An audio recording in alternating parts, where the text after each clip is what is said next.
now we are going to just completely understand and answer each and every question. So let us start with the discussion of types of glaucoma. Alright? Types of glaucoma we can divide it into two groups. One is in adults, we are saying acquired afterward, and in children we are calling it the congenital. Now as every disease we have read in the medical sciences can be of two types, primary and secondary. Primary means without any other cause. Yes or no, it is happening by itself. And secondary means due to some other coexisting cause or coexisting disease. You understand these words? Yes?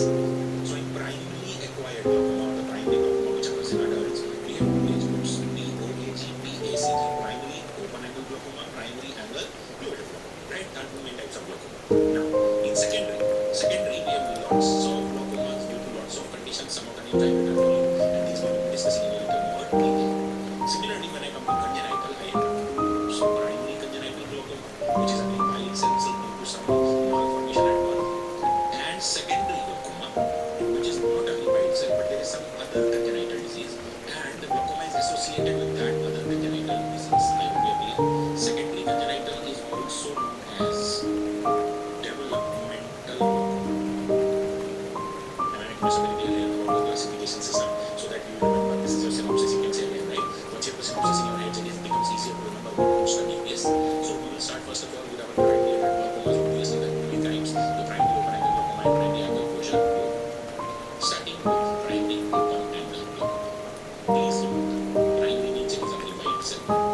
Please remember that in the era gone by in the 1990s, it was also known as chronic simple glaucoma. Okay. So as soon as I write this name, one question becomes very clear in my head. And what is that question? That question is that open angle glaucoma is a chronic disease. Chronicity, chronic disease. If I'm asking you about chronic diseases, what are the diseases that come into your mind? As soon as I say the word chronic, for me, diabetes pops up, hypertension pops up. Alright, all those diseases which for me don't have lots of symptoms. They keep on persisting slow and go for a long time. They just have a lot of abnormalities or signs within the body. Yes. Same way I'm going to say about open angle glaucoma. Listen to me carefully. I am saying that this disease is chronic, meaning when we see the symptoms will be minimal, but the signs will be there. If it is a chronic disease, we know again diabetes, hypertension, that is where I take my group from. It is usually more common after 50 years of age. Also, we know that family history is strongly present. If family history is present, I can say it can be hereditary glaucoma. Yes. If it is hereditary glaucoma, that means there is the role of some genes. So this is what the examiner is asking. What are the genes involved in the formation of hereditary glaucoma or open angle glaucoma? Yes. So there are lots of genes, but three genes have been confirmed. Okay. The first gene is optic-neuron gene. Overall, there are 36 genes which have been implicated, but three are confirmed. Okay. Optic-neuron, WDR36, and MYOC, the myosin gene, which is also implicated in the condition of cystic fibrosis in the memory or pathology. Yes. So these are the three genes on optic-neuron. Question was asked like 2015, which of the following genes is involved in hereditary glaucoma, and the option one of the options is optic-neuron gene. Am I clear here? This is the basic etiology, if I can say so. Now, what is the mechanism of open angle glaucoma? I already explained to you in detail previously. I'm just going to write it here again. There is blockage of trabecular meshwork. Yes. Which has been solved in the classification system that it can be pre-trabecular or post-trabecular also, but for understanding we are saying trabecular meshwork. Yes. Again, there is blockage of trabecular meshwork etiology due to cystic fibrosis in the very which have been involved in the formation of hereditary glaucoma or open angle glaucoma. Yes. So there are lots of genes, but three genes have been confirmed. Okay. The first gene is optic-neuron gene. Overall, there are 36 genes which have been implicated, but three are confirmed. Okay. Optic-neuron, WDR36, and MYOC, the myosin gene, which is also implicated in the condition of cystic fibrosis in the very memory or pathology in the yes. So these are the three genes on optic-neuron. Question was asked in 2015,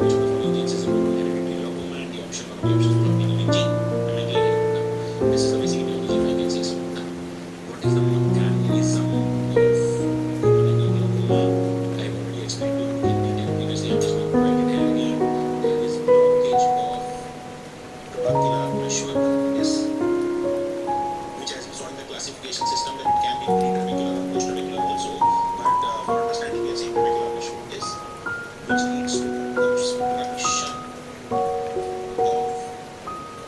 outflow.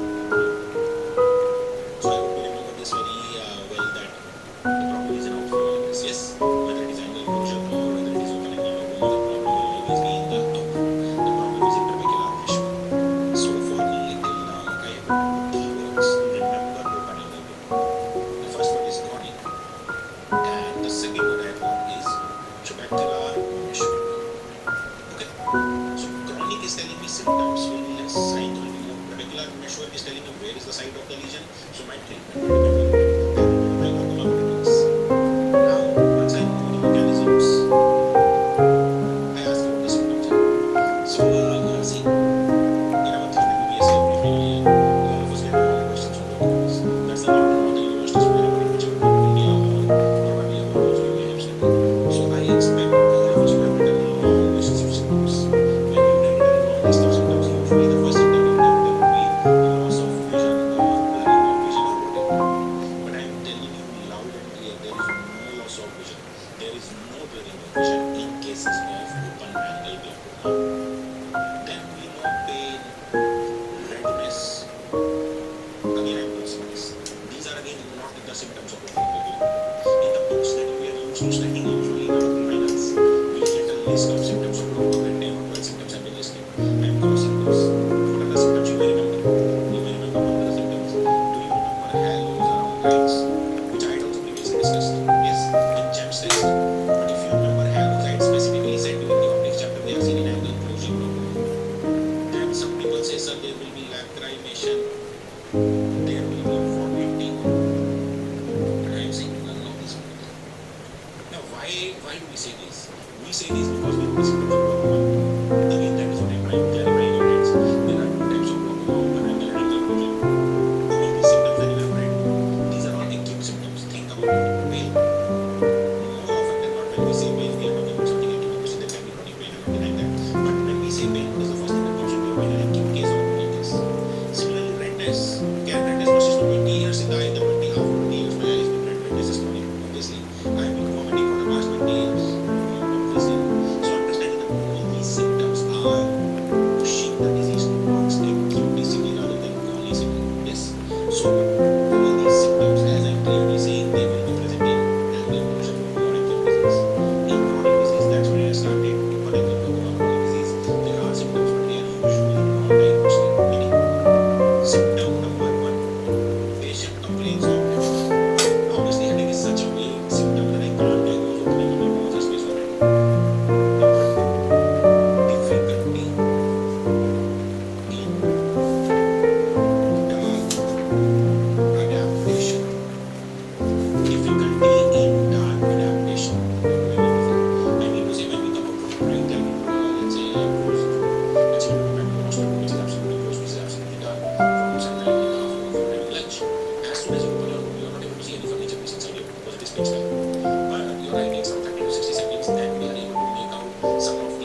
distance between both eyes. Greater than 5 Hg difference between both eyes. What am I trying to say? Let us take a simple example. In the right eye, the pressure recorded in the patient is 12. But in the left eye, the pressure recorded in the patient's eye is 90. Now ideally both are normal because the normal rate is 11 to 21. But now I see that unnaturally the difference between both eyes is 7, which is greater than 5. So I'm saying that both eyes are somewhere related to each other. Yes, so it is unnatural. It is not natural for the eyes to have such a wide difference of pressures between them. So that denotes for me that the eye with the higher pressure, 19, even though it is within the normal range, it may be a case of what? Open angle glaucoma. So I say even normally normal pressure I can have glaucoma. Third point, greater than 8 mmHg difference in diurnal variation. Greater than 8 mmHg difference in diurnal variation. Diurnal variation, you already know the IOP mentioned in the morning if we have listened to the investigation part. Yes, the normal diurnal variation is around 5. If it is greater than 8, it is specifically considered the criteria for diagnosis of open angle glaucoma. Now, once you notice, I am saying if a patient has optic disc changes plus visual field changes plus normal IOP. Optic disc changes are present, visual field changes are present, but normal IOP is there. So we start calling that case normal tension glaucoma. Please remember this. Just the terminology changes. It is a form of open angle glaucoma only, but because of normal IOP, we start calling it normal tension glaucoma. Now remember about normal tension glaucoma. That normal tension glaucoma, or we call it NTG, is commonly associated with Raynaud phenomena,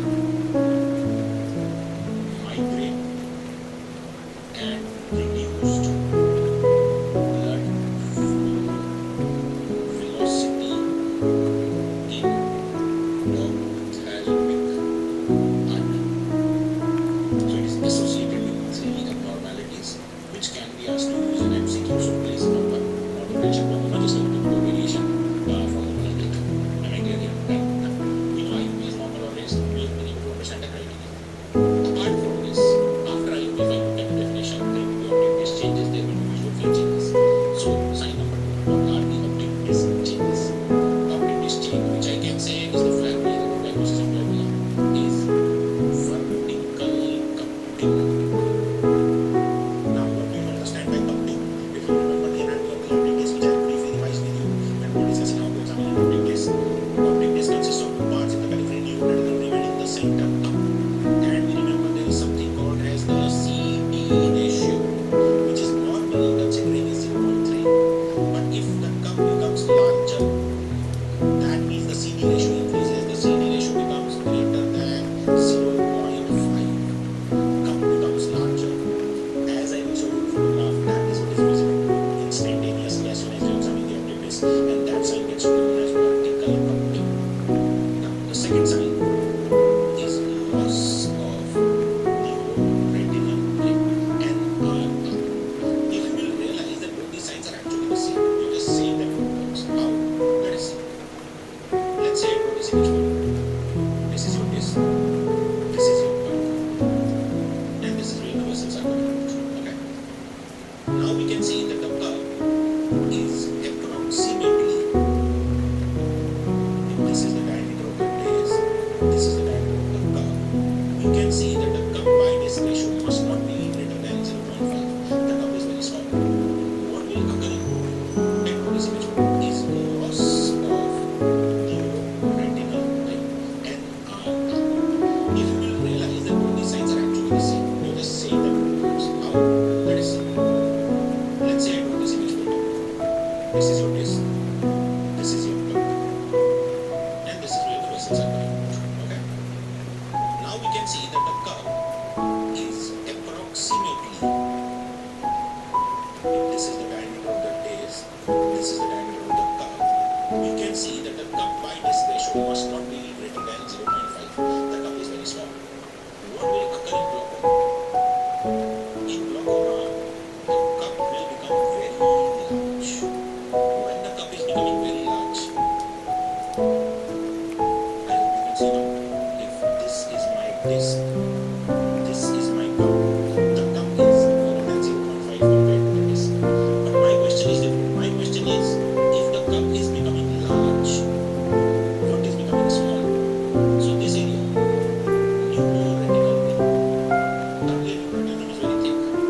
When the cup becomes large, owing to the fact that there is loss of fluidity. Can you understand that cup is an empty area? An empty area cannot become larger, and a hole cannot become larger. A hole can become large only when you dig it. Yes. So when you dig it, you are removing the peripheral sand of the mud. That's what you are doing. You are losing the neuroretinal vein, because neuroretinal vein comprises of the nerve fibers, and that is what is getting damaged in glaucoma. It is not in nerve disease. When we are saying the nerve fibers are getting damaged, there is loss of fluidity in the brain, and due to loss of fluidity only, the cup appears larger, which is called as vertical cupping. Please remember, the earliest portion of neuroretinal vein to be lost is inferotemporal quadrant, known as Miller notching. That one of the poles has got a defect. So if I can draw polar notching for you, it will be something like this. You will be able to see inferotemporally that the cup has become large. That is why we call it polar notching. The blood vessels will still be visible, obviously everything will be normal. There will be just polar notching. We are making myself clear here. Yes. So loss of neuroretinal vein and vertical cupping. If you understand, let us see the photographs. These are the photographs. If I draw the outline, if I can draw the outline for you, you will be able to see this is the whole optic disc, and this is the optic cup. From the center of the optic cup, and drawing it green color, you will see that there are blood vessels which are exiting, starting whichever way you want to say. Yes, you can see all the blood vessels. Now if I compare, I can say in this image that the CD ratio may be around 0.3, maximum 0.4. See, we don't have a scale here to approximate. Now if we compare it to the other image on the screen, this is the disc, and when we see the cup, I hope things will become pretty easy for all of you. I just drawn this cup for you here. Okay, can you see the cup margins? I complete the cup margin. Now if I see even with my eyes closed, I can say that my CD ratio must be around 0.7 or probably 0. That means I am looking at a case of tremendous optic atrophy. See, any damage to the optic nerve is optic atrophy, right? So we are talking about tremendous optic atrophy, vertical cupping. I will buy vertically atrophy. Yes. When I look at this, you will proceed again yourself, and you will be able to see the third sign also. The third sign is nasalization of blood vessels within the optic cup of this. See carefully. In a normal optic disc, the blood vessels start from the center. But if we talk about the glaucomatous optic disc, all the blood vessels, the starting of the blood vessels, it gets pushed to the nasal side. So we are saying nasalization of blood vessels. The next sign is also visible in that photograph only, which I will show you again. This is called as the bayoneting sign. Bayoneting sign is double angulation of a blood vessel. Double angulation of a blood vessel. First, let me try to make you understand this, and then I will go into the details in more detail. So, this is the normal cup. This is the sclera. Obviously, there will be the choroid, which will finish here, and then this is the retina. Okay, all the retinal nerve fibers. All these retinal nerve fibers are going into the cup. Now, the blood vessel which is coming, which I'm drawing in red color, the blood vessel is coming smoothly and going through the cup. Like this. Okay. But when we say there is vertical cupping, what is the meaning of vertical cupping? When the cup becomes large, it also becomes deep. And when you are digging a hole, you usually try or you usually make the wall straight. This is what occurs in a glaucomatous cup. So now when the blood vessel has to enter, it first has to make one bend, then it has to make another bend, and then it can. So this is how the blood vessels are going to travel out of the optic cup. And that is why we are saying there are double angulation. Angle 1 and angle 2. Alright. Now let us see the image. Let us trace the blood vessel. We are tracing this blood vessel. We can see a sharp, definite bend. Angle 1. Then we can see angle 2. Can we see 1, 2, and 2? You see cut, cut. Yes. Cut, cut, and going up. I hope you can see the double angulation. This was which I marked in green color. Number 1 going down and going horizontally. And that is known as the bayoneting sign. So that means in this photograph we can see all the three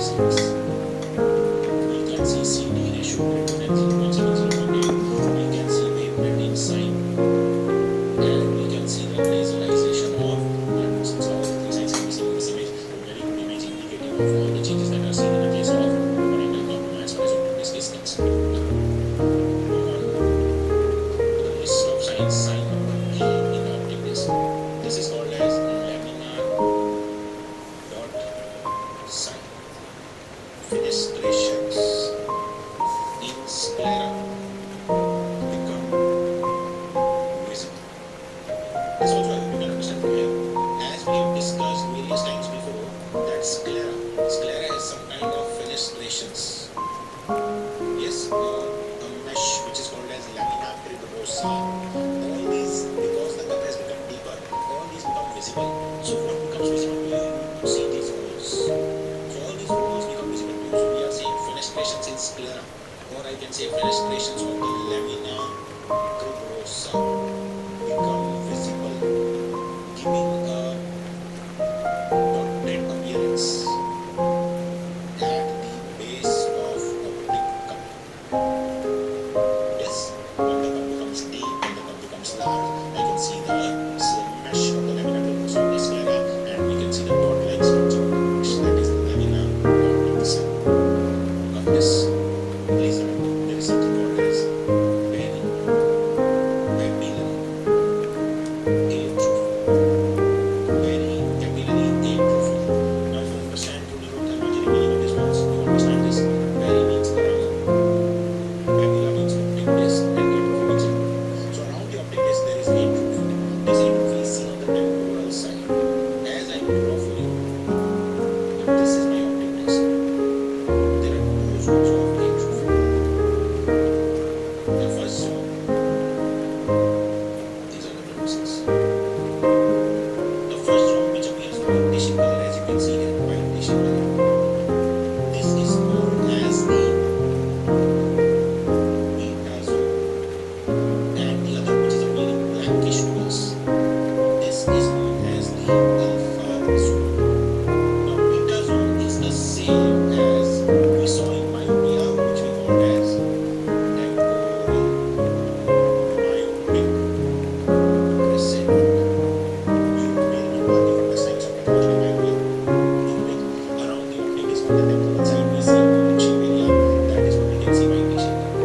That means the beta zone is not specific for cortical myopia, but the alpha zone is specific for myopia.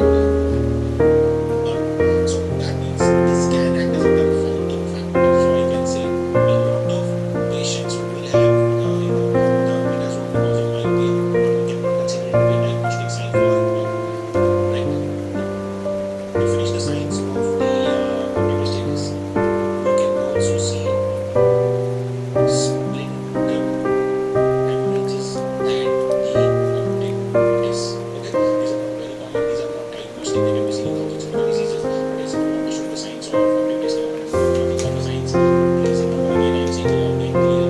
If I have to say one sign which is clear and visible to me as soon as I see the photograph of any case of cataract glaucoma, that will be vertical cupping, and that is clearly getting shown in this image. The yellow part, the center part of the optic cup has become very large, and that is what, as soon as I thought the fungus alerts to the fact that there may be an open-angle glaucoma, then we start searching for other things. We start matching the age of the patient. We ask the patient for any complaints. We see their signs. Then we can confirm that they are very likely for visual field changes. Yes, that was the definition of glaucoma. That is what we have tested here. The definition of glaucoma was optic disc changes, which we have checked. We have checked the intraocular pressure. Now we will check the visual field changes. So what are the visual field changes? That is what we are reading. So visual field changes are stated to very we already know the normal shape of the visual field. This one is not really open to the difference and much. So the first question that the examiner is asking here is earliest visual field change.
contracted visual field is known as external. So when we are saying isometric contraction or isometric contraction, what are we trying to say? We are trying to say that the whole visual field has become contracted.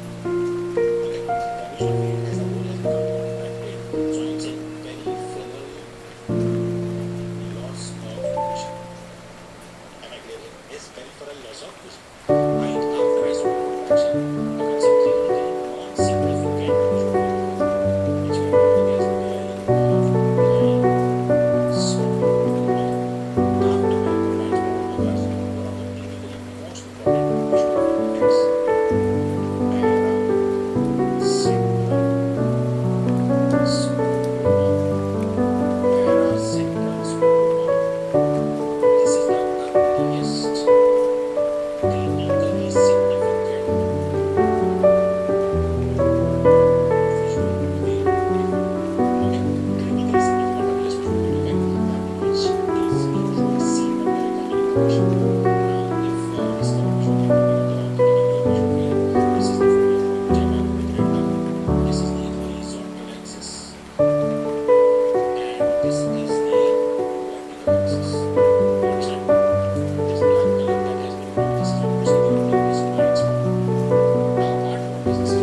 developing this and it was moving. Now, once we have developed which is what is the we see what is the business is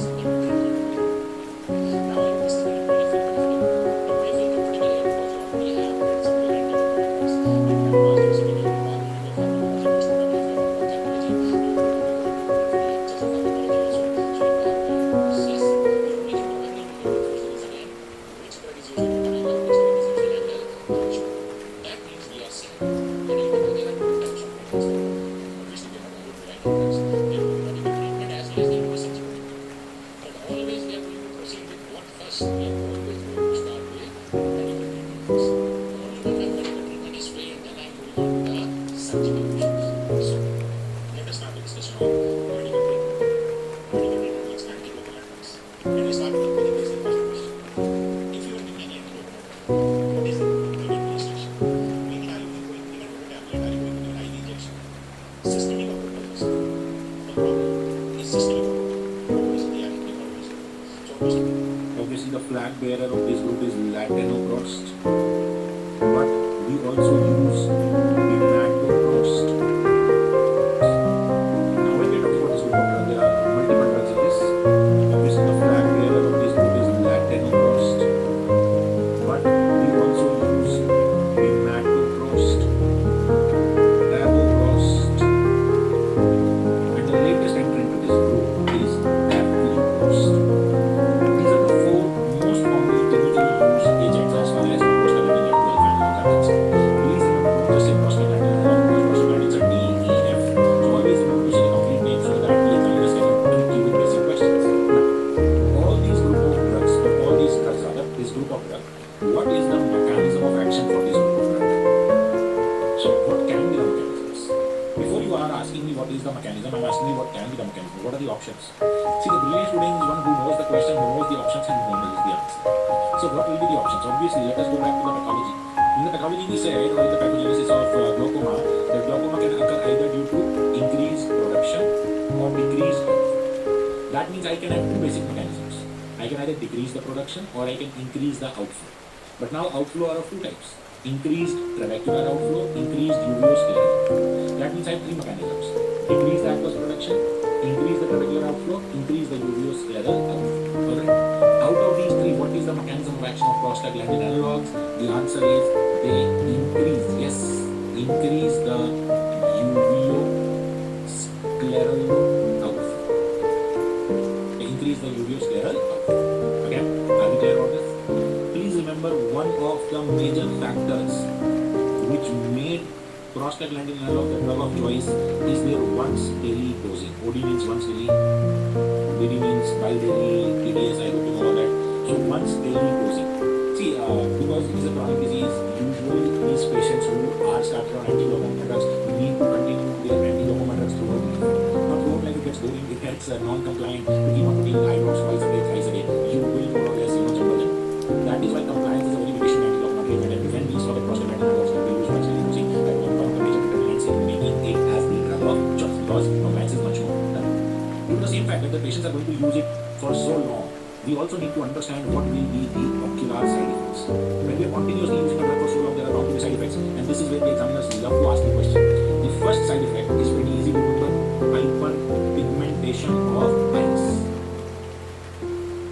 Okay, that means whichever eye you are putting the drug in, that eye will become darker. Alright, so something like this also comes in Fowler syndrome. Fowler syndrome, we say heterochromia iridis, colors are different of both the eyes, and we say the Fowler syndrome eyes becomes lighter in color. But here we are saying that the eyes will become darker in color. Second, please remember the second side effect, which is of great use to all the female population. Yes, I will write it. Hypertrichosis, long, or I can say extra growth of eyelashes. So eyelashes become dense, they become long, they get covered up beautifully. Alright, so this is a side effect, but it is a useful side effect. It is so useful for the fact that for somebody like me, FDA has approved imatoprost. Imatoprost is approved as a treatment for hypertrichosis. Okay? Side effect number 3 is uveitis, because it's inflammation of the layer of the uvea. Side effect number 4, very important, cystoid macular edema. As the macular edema changes are seen, then it can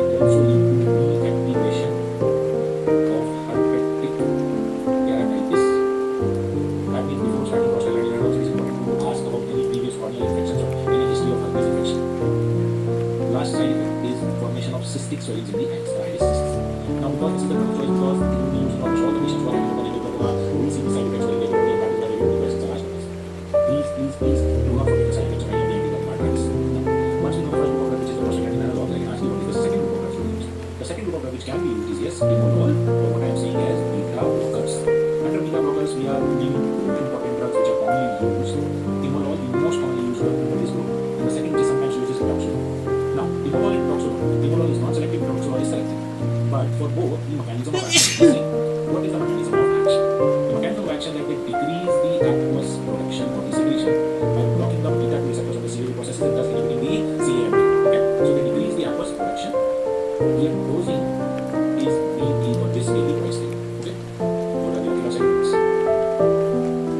Ocular side effects are number one.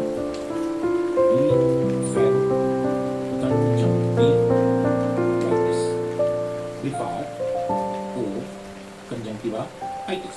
Itis means inflammation of conjunctiva and blephar. Blephar means eyelid margin.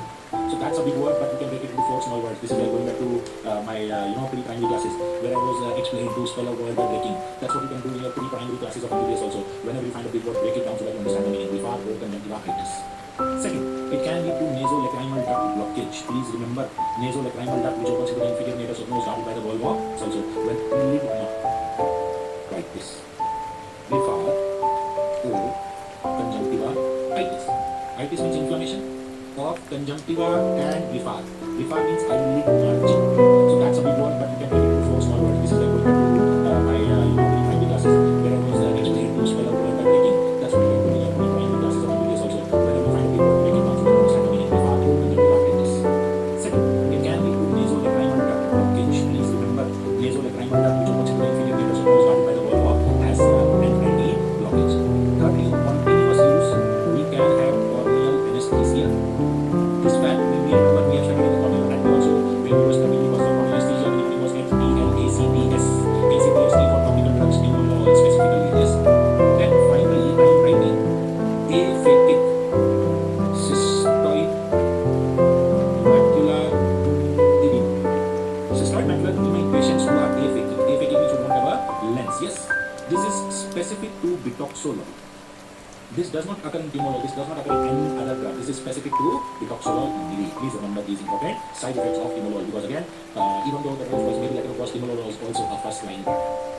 Apart from the 2 groups we have discussed, any other group that you can remember, you may remember. See, I'm not doing detail into the pharmacokinetics and dynamics because that will be just, wastage of time and production of those. So I'm trying to discuss the important stuff of this class. So when I think about pharmacology, that is how I remember one very basic concept, which is not true to the core. And everything which is done by beta blocker, similar to it is done by alpha agonists. And everything that is done by alpha blocker is done by beta agonists. So beta blockers are the drug here. The next group of drug for me mentally, that is how I remember, is alpha agonists. Now, alpha agonist, when I say the first word that should pop into your mind is clonidine. If that pops into your mind, you may know that there are 2 important drugs.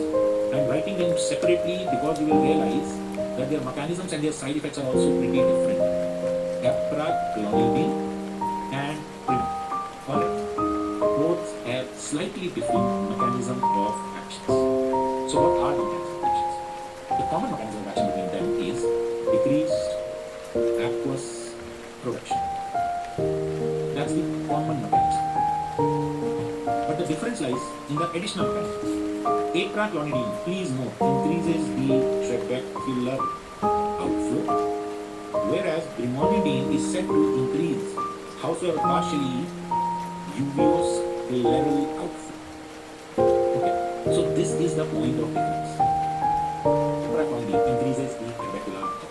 Trabecular outflow is the main outflow, and that is why supposedly it is a good drug. So, because of the different mechanism of action, obviously there are different uses. Clonidine is the drug of choice for post-laser rise in intraocular pressure.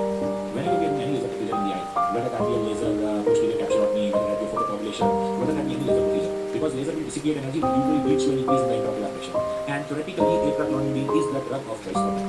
But brimonidine is nothing but a second line agent. That is okay. Now, side effects. Because of mechanisms are different, obviously the side effects will also be different. So the side effect for clonidine, which has been commonly asked, is eyelid we understand the retraction is retraction? Yes, retraction is the opposite of visual. Retraction is the opposite of drooping. Yes. So drooping means ptosis. When your eyelids fall down, obviously I can't make them fall down, I just close them. So this is drooping. But this, if I lift up my eyelid like this is retraction. Okay? So the eyelid becomes retracted. Secondly, the second side effect, if you may remember, we have used in the diagnosis of Crohn's syndrome, because it acts on alpha 2 more than alpha 1. And thirdly, it can cause a type of conjunctival inflammation, which is called as follicular conjunctivitis. So these are the three common side effects frequently asked questions on already. Number 1 and number 3 has been asked. Number 2 has been asked as far as Crohn's syndrome is concerned. Now we want to be the first side effect a lot of us feel whenever we start studying, which we should know, drowsiness. Secondly, a lot of us feel when we only read a subject for one time and we are not able to remember it. So that is not the correct way to read. Depression. We start getting depressed, oh, we can't remember. I can't remember anything when I read it for the first time, neither can you. We are not born with 100 IQ. We are average people. Let us understand our averageness. Let us try to work hard on our averageness so that we follow good, better, best. Never let it rest. We learn this better and better best. I know it's a very, very, very rightly right. But that is what is important for you to remember each day. Strive for this. Drowsiness, depression, apnea, bradycardia. When I say all these side effects sounds weird. Because I know a fact. I know B for pneumonia crosses B for blood-brain barrier. I remember it like this since my MBBS. Pneumonia crosses blood-brain barrier. Because it crosses the blood-brain barrier, it acts as a CNS suppressant. Because it acts as a CNS suppressant, it causes all these side effects which are caused by the suppression of the CNS, central nervous system. And due to this reason, I say this drug is contraindicated in children. Because we don't know development in children, we don't know even suppression of the core, depression in children. That is why this is contraindicated in children, and that is why all the side effects of the disease, remember, based on the centers which are getting affected or suppressed in the CNS. Alright guys, this is your third group of drug and pneumonia. Apart from the pneumonia and pneumonia, there is one more drug which we don't use clinically these days, which is called as dipivefrin. Yes, I'll tell you this again. Dipivefrin is, this has been asked historically, so you will find this question when you're doing the question answer and everything. That's what I'm writing it. It causes black conjunctival pigmentation as a side effect. We don't use it these days. Mostly like as a side effect. Dipivefrin causes black conjunctival pigmentation as a side. Alright guys, now let's get into the groups. We move on to the fourth group of anti-glaucoma, which should be pretty easy for you. Carbonic anhydrase inhibitors.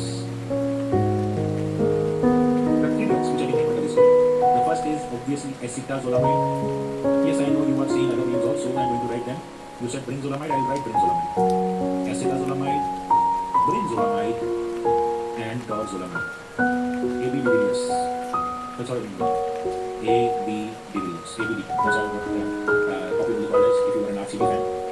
RCB never won, I know, but yes, nonetheless, we were fans of ABD. Yes, acetazolamide, brinzolamide, dorzolamide. What is the mechanism of action? The mechanism of action of all these drugs is to decrease the adipose production. Obviously, I hope you understand this, that they inhibit the CA2 isoform, and this CA2 isoform is located on the ciliary muscle as well as the sphincter, because they inhibit the CA2 isoform and they decrease the adipose production. Done? Where are they contraindicated? They are contraindicated in patients with sulfur allergy. Yes, this is something which I want to ask you the question which I have done. All the drugs are given topical. All the drugs are given topical. That's the question. All the anti-glaucoma drugs are given topically, except when they ask you such a question, then the answer is acetazolamide. Acetazolamide in India, it is only available orally. There is no other formulation of acetazolamide available. So this is again something very basic question. This is something which you can only learn if you have the theories. You have always written tablet diagrams, tablet acetazolamide 250 mg. You would have never written an eye drop, and that is something which you learn when you are into your questions. Also, please remember dorzolamide is preferred in the treatment of childhood glaucoma, congenital glaucoma, which occurs in children. In both cases, the glaucoma is occurring in children and that into the age group, and dorzolamide is the preferred treatment of choice in that age group. That's all the carbonic inhibitors. Now, I ask any other glaucoma drugs are given topically, except when they ask you such a question, then the answer is acetazolamide, where inhibiting the CA2 isoform, and this CA2 isoform is located on the ciliary muscle as well as the sphincter, because they inhibit CA2 isoform and they decrease the adipose production. Where are they contraindicated? They are contraindicated in patients with sulfur allergy. Yes, one topic I think you will learn when you are into your questions. Also, please remember dot to the glaucoma in children and any other. Yes, you are saying pilocarpine, sir. But pilocarpine, that is how I want you to remember and an agent which is used in open pyrocarbon. What does pyrocarbon do in the air? It's an anti-oxidant. What it does in the air? It constricts the people. People has no role to play in open angle glaucoma. So we don't want to do anything with the people. We don't want to use pyrocarbon. Okay, I got the answer. Methadone. But methadone is again used. Methadone is an emergency drug. Open angle glaucoma is a chronic disease. It is no emergency. So that what you realize, these two common names which you know as treatments of glaucoma, we have no role to play. Instead, we have new drug. Yes, some of you are saying, some of you have read pharmacology carefully may have been saying romanticise inhibitors. That's the newer group of drug which is being used for the treatment of glaucoma. Romanticise inhibitors. In romanticise inhibitors, the compound we are commonly using is nitazoxanide. 0.02% once daily. That's the dosage. Nitazoxanide. Now, how does nitazoxanide act? Is the mechanism of action. So it has a good mechanism of action. First, it decreases the aqueous production, just like many of the drugs. And secondly, it increases the trabecular outflow. How does it increase the trabecular outflow? It increases the trabecular outflow by promoting actin and myosin contraction. Because it is a newer drug, that's what going deeper into the mechanism of action. And secondly, it also lowers or decreases the episcleral venous pressure. If you remember the occipital measure, Schlemm's canal, then aqueous vein, and then episcleral. So if I decrease the episcleral pressure, then there is no back pressure, and that is also promoting the trabecular outflow. Both these drugs increase the trabecular outflow. So we can say it is a absolutely dual action drug, frankly dual action drug. Both the actions are present. What are the side effects that we are using in that? It is very commonly used these days. The side effects are, number one, we can have congestion or hyperemia. It suggests that it has a profile similar to epraclonidine causing conjunctivitis. Secondly, it can lead to corneal verticillata. Corneal verticillata. Some spinal deposits on the cornea. And lastly, in some cases, it has also been associated with appearance of subconjunctival confusion. Okay. The last one is again a new drug, but very rarely used. The drug that's the name we use this is nitric oxide donating prostaglandin analog. Nitric oxide donating prostaglandin analog, and the name of the drug is latanoprostebutene. As it's particularly from the name of the group as well as the name of the drug, this is kind of a product of latanoprostebutene. When you increase the latanoprostebutene, it breaks into two compounds. One will obviously be the latanoprost, and other compound is called as butadiene. This butadiene is an unstable compound, and it further breaks down into 1,4-butadiene, and it donates nitric oxide ion. Nitric oxide, if you may remember about something about this, nitric oxide is a muscular relaxant. So nitric oxide relaxes trabecular pressure, and thus by relaxing the trabecular pressure, it is increasing the trabecular outflow. Whereas latanoprost, obviously, it increases the urocerebral outflow. That means theoretically, at least, it is going to be associated with latanoprost.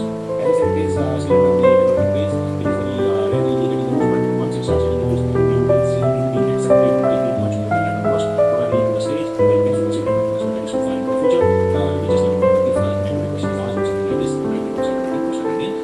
Alright, so these are the 5 main components we use along with one accessory component which I told you. This is your anti-glaucoma and topic which I have, which you may remember as far as the games which are also considered by glaucoma. If you want to go deeper into the pharmacology of pharmacokinetics and dynamics, please do so in conjunction with hair, so that you are able to learn the complete topic in the same time.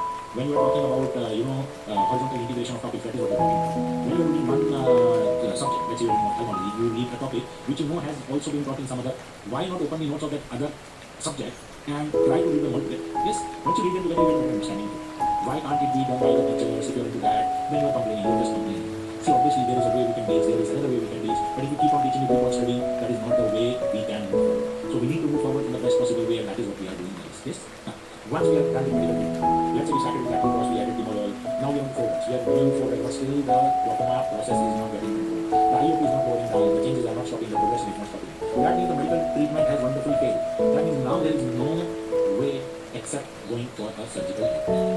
Let's go on to the next. But why to go on to the next? Surgery always does not mean under the knife. Surgery does not mean always a open procedure.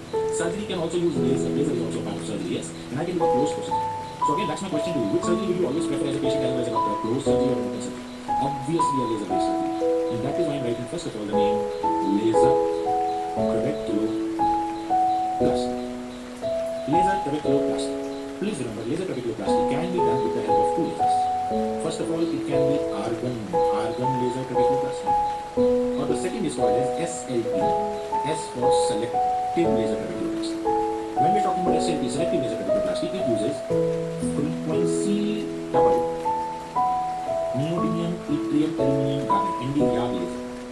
Okay, frequency double NdYAG laser. Why is it important to understand the name frequency double? Because physics says if the frequency is double, the wavelength is half, as frequency and wavelength are inversely proportional to each other. So that means when the frequency is doubled, the wavelength of NdYAG laser, which is normally 1064, will become half, and thus it is 532 nanometers. The wavelength of argon laser is around about 514 nanometers. Now I can see due to the frequency doubling of the NdYAG, I will be able to shorten the wavelength and thus probably make it similar to argon laser in terms of the wave. Yes? Now, based on the wavelength, I know the mechanism of action of both lasers is photocoagulation. See, the smallest wavelength causes photocoagulation, the medium wavelength causes photocoagulation, and the large wavelength or the long wavelength, I will say, causes photodestruction. So, photocoagulation. But how is photocoagulation helping me in treating the blockage of the trabecular mission? So let's say this is a trabecular mission. Now, when I apply laser shots to one particular portion of the trabecular mission, what will occur? Coagulation means fibrosis. Fibrosis means what kind of a tissue? Contractile tissue. That means this portion will contract. When this portion contracts, what will do? It will pull all the other parts. So now what will happen? If you realize now, because of the contractile property of that particular area, you will see that all the other portions of the trabecular meshwork have become larger. So basically, by compromising one part, I open all the other part of the trabecular meshwork, and that is what I want to place of the trabecular meshwork, and that is what I am achieving through laser trabeculoplasty, laser repair, two lasers, one laser or frequency or NdYAG laser. Okay, now please remember. We must start. SLT, selective laser trabeculoplasty, is the treatment of choice for prophylaxis of open angle glaucoma in the other eye. Prophylaxis other. We know for a fact that open angle glaucoma is very rare. It may be asymmetrical, but open angle glaucoma is a bilateral disease. So if it is occurring in one eye first, and if it is asymmetrical, in one eye it is getting more, in the other eye it is getting less. But I know it will also occur in the other eye. So due to that fact, what I am going to do is prophylactically prevent the occurrence of open angle glaucoma in the other eye by performing selective laser trabeculoplasty. We know from laser trabeculoplasty, but still my process is not getting controlled. That which I need to move on to now is open surgery.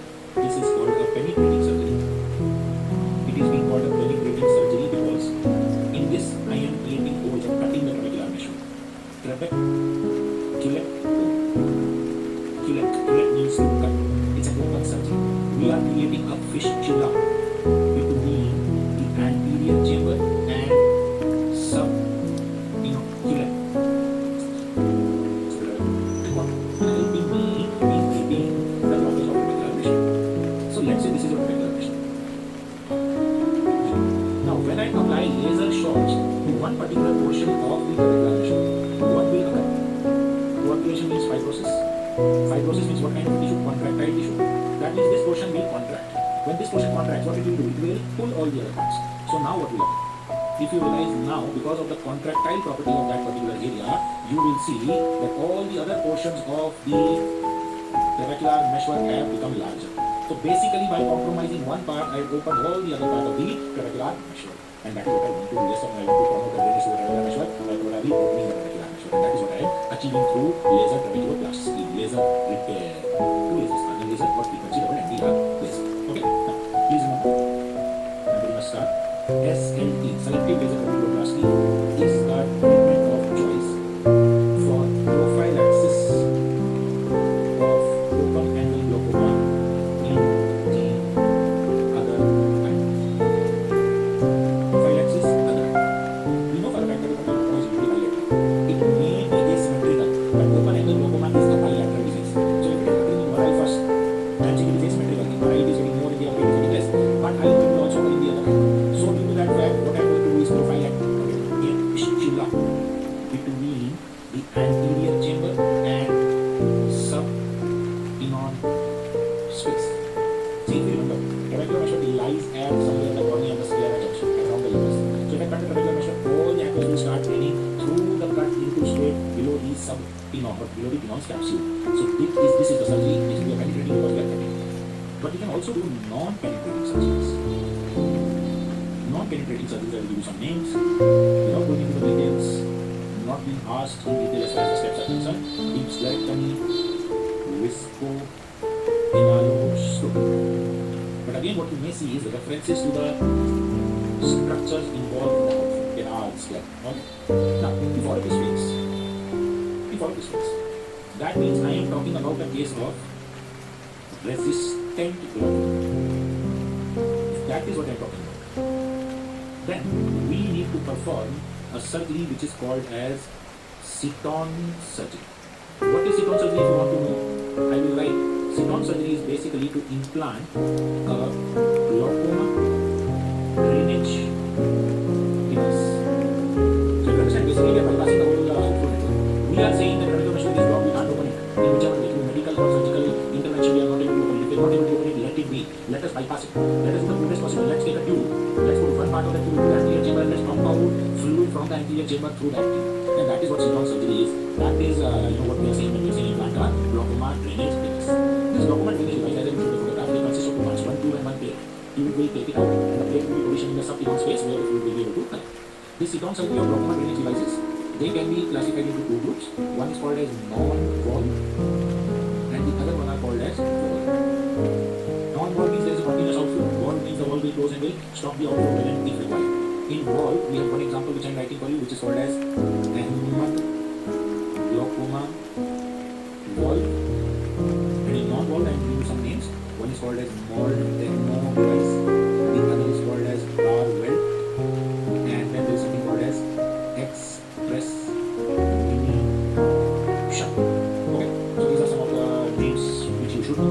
Express mini shunt, a question on this was asked in the EX exam way back in 2016 or 17. Seton surgery question was asked in 2020, if I remember. So that these questions have been asked previously, will be asked in the future also.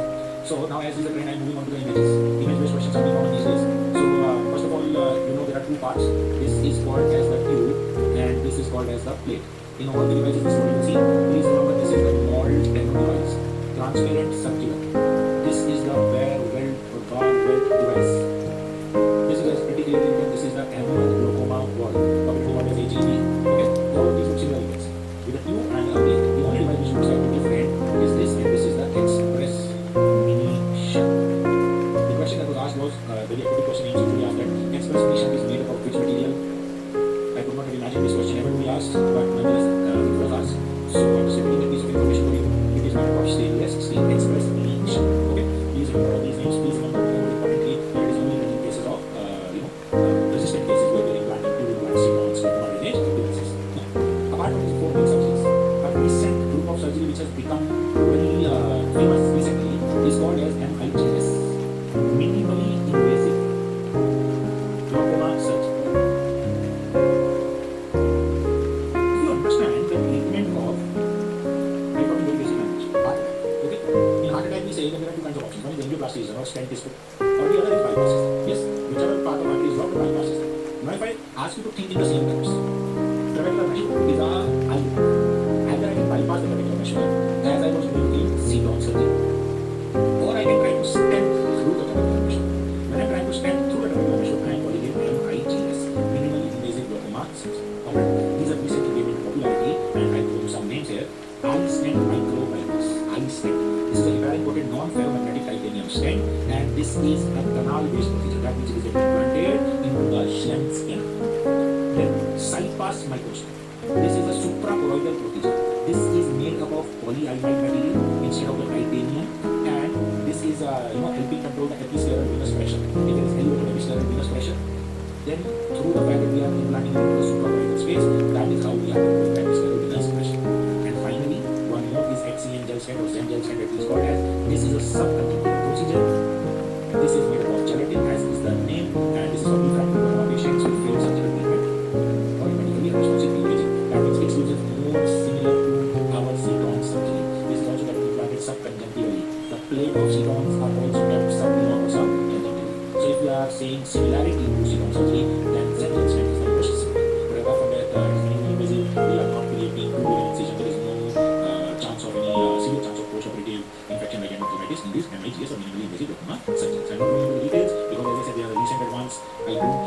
questions should be asked, but still you should be aware of these names and such names that they are used in glaucoma subject. Right?